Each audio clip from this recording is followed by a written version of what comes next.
Hello everyone, so I am going to be making a pasta dish for you today, and we're going to learn a little bit about nutrition along the way. But in my pasta dish, I have some ingredients that I want to show you. So this is my chicken. So in my sauce, I'm going to put chicken with my pasta. This is cream cheese, heavy whipping cream,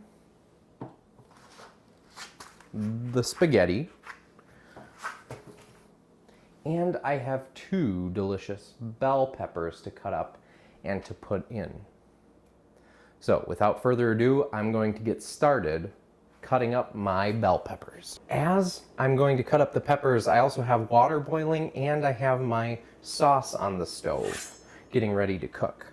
So when I cut my pepper, I've already washed my peppers with water, which is an important food safety thing. Now I'm going to cut off the top of the pepper because I don't care for this inside part, and I'll make sure that goes in the trash. This part is good, and I'll do the same with the other one.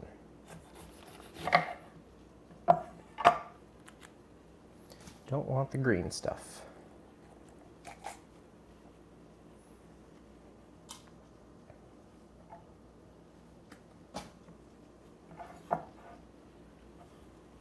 So, I'm going to cut up my pepper.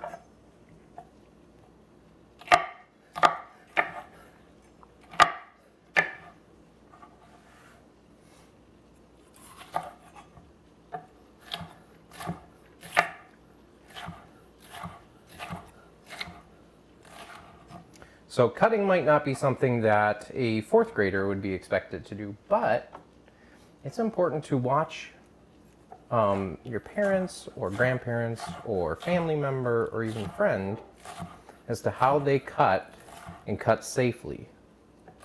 So I have my fingers curled inward to make sure that I don't cut myself on the blade. So now that I've cut up my bell peppers, I have to put them on the stove to fry them up for my sauce. And I have to coat them in something so that they don't burn inside the pan. So to do that, I have to choose a fat. Now, I'm already using quite a bit of dairy, so maybe butter is not the best choice for me. So today I'm going to be using some olive oil. So I'm just going to put a little bit of olive oil in there. And we can start the heat. I am ready to start frying up my bell peppers. So once I have my bell peppers in my hand and then I toss them in, it's probably going to make a big sizzling noise. Here we go.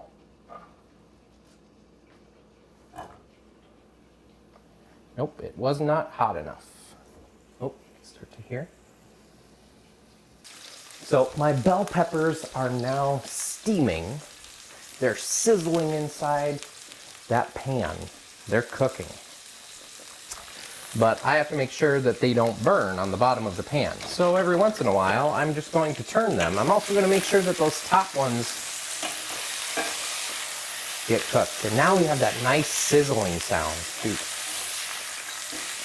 So it's covered in that fat, covered in that oil. And I'm going to let it cook a little bit more. Meanwhile, while that's cooking, everything else is going, I have to cut up the chicken really quick because that's got to cook and I have to make sure that I'm still turning it, and I'm going to cut up the chicken. Now, the interesting thing about the chicken is that you would think that food safety, the most important thing you have to be aware of is using the knives, but it's actually when we handle the chicken, because the chicken does have some bacteria on it that can make us very sick. So we always want to make sure that every time we handle chicken, we wash our hands before, we wash our hands after. Even if we're going to touch something else, we're always washing our hands in between. So I'm using a little knife called a boning knife, and I'm going to be cutting up my chicken into little chunks. Well, the reason why I want to do little chunks is because it will cook through faster than doing big chunks. And when we cook, we have to make sure that the chicken is cooked through. Now with other kinds of meat, like beef, we don't always have to make sure of that. With chicken, it's different. We have to make sure that it is cooked all the way through before we eat it.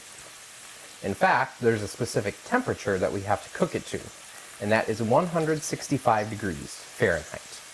But what I'm going to do now is I'm going to reduce the heat of this pan right here because I know my vegetables are done, and I'm going to transfer the vegetables into my sauce now. Now it's okay if I get a little bit of that oil with, but I want to keep that oil in there because I also want to cook the chicken in it.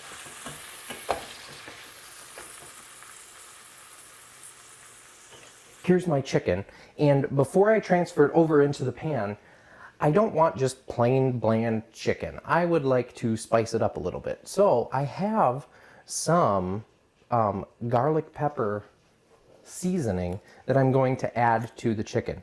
Now I'm just going to sprinkle it all over, and then I'm going to mix up the chicken.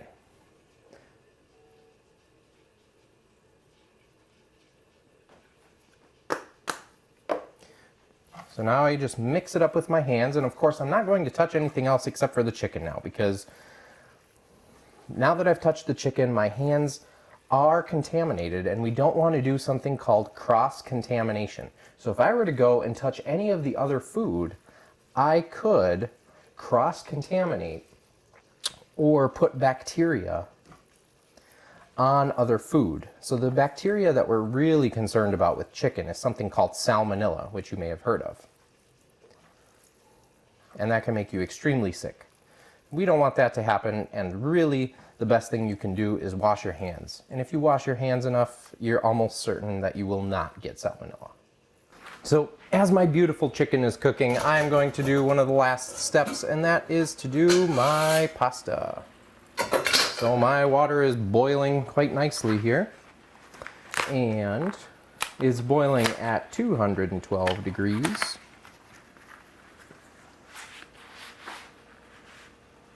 Going to get my pasta out. And if you're following along and you're trying to identify what types of food groups are involved in this meal, you're going to notice that I have my carbohydrate or grain right here that I'm about to add. Sometimes I like to break it apart.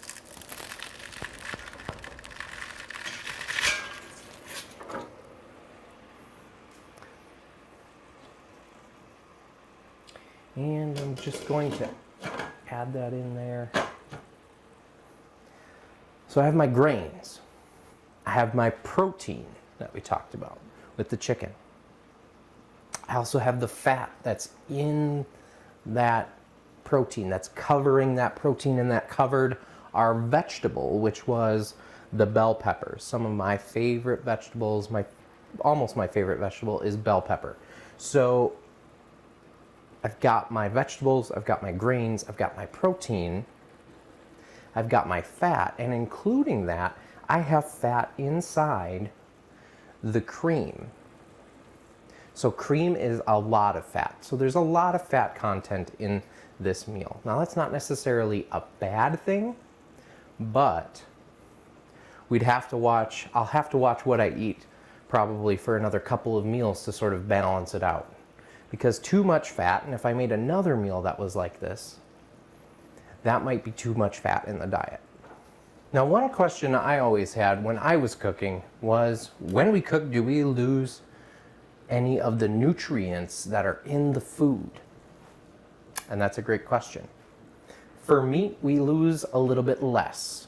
So my cooking the meat, I still get quite a bit of the nutrients that are in the meat. Meat is pretty tough. Now vegetables, on the other hand, when I cook those bell peppers, I definitely decrease the amount of nutrients that are in it. So the less that you cook your vegetables, the more nutrients they retain. Now if you want the closest way to retaining the nutrients in vegetables, that would be to steam them.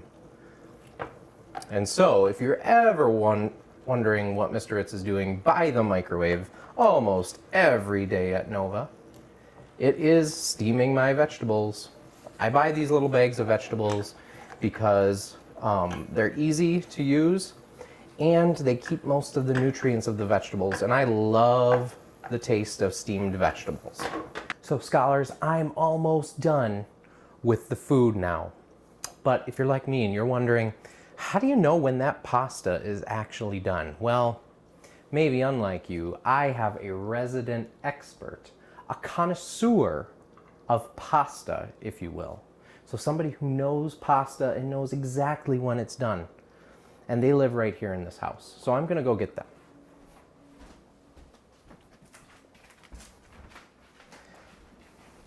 Borgia, come here.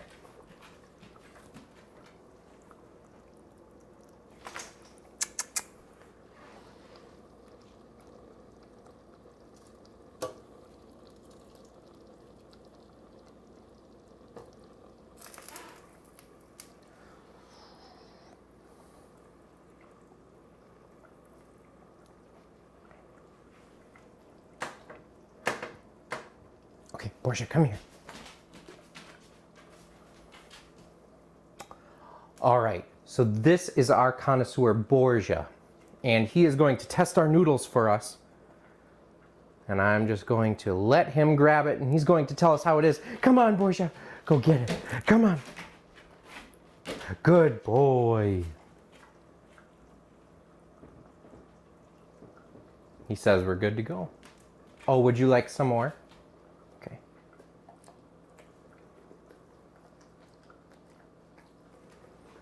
So it's time for you to see the finished product. I have my grains, I have my protein, and now I have my dairy, fat, and vegetables coming in a beautiful ladle of sauce.